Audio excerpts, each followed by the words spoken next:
কিছু হাসি কিছু আশা। পড়তে পড়তে থেকে আসার পথে ভাইয়ের সাথে একটা দোকানে দেখা হয়ে যায়। সেখানে ভাই বললো যে দাঁড়া একটু কাজ আছে, তাহলে একসাথেই বাড়ি চলে যাব, অন্ধকার হয়ে গেছে তো, তাই আর বেশি দেরি করলাম না।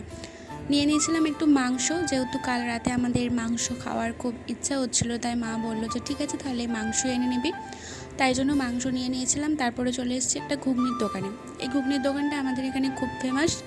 তোমরা যদি কেউ অ্যাড্রেস জানতে চাও আমাকে অবশ্যই বলো, আমি অবশ্যই বলবো। তো চলো আমরা আগে ঘুগনিটা খেয়ে নিই।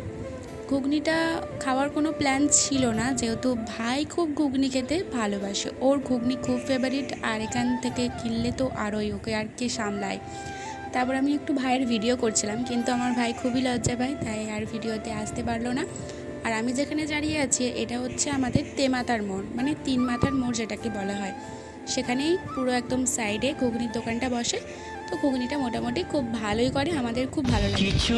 আর এই যে সেই মুহূর্ত যেখানে আমার ভাই আমাকে নিজের হাতে খাইয়ে দিল, ব্যাপারই স্যাপারই আলাদা।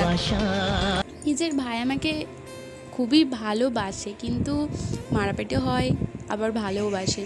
আর ও আমাকে প্রায় খাইয়ে দেয়, কারণ যদি বাইরে কোথাও বেরোই, ও জানে যে আমি বাইরে গেলে খেতে পারি না, লজ্জা পাই, তাই ও আমাকে খাইয়ে দেয়। আর ও খাইয়ে দিলে আমি তো আর কি বলবো, সেই ব্যাপার একটা।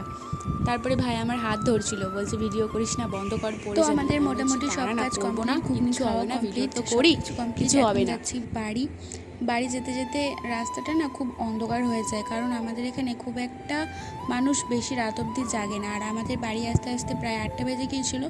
আর 5টা সিঙ্গারাও নিয়েছিলাম, ভাবতে পারছো, নিজেরা খেয়েছি, আবার উপরন্ত বাড়ির জন্য নিয়ে যাচ্ছি, যাতে ধরা না, ধরতেও পারবে না, কারণ আমরা এত মাসুম মুখ করে যাব যে আমার মা পুরো গলে যাবে, একদম সিঙ্গারা দেখেই গলে যাবে।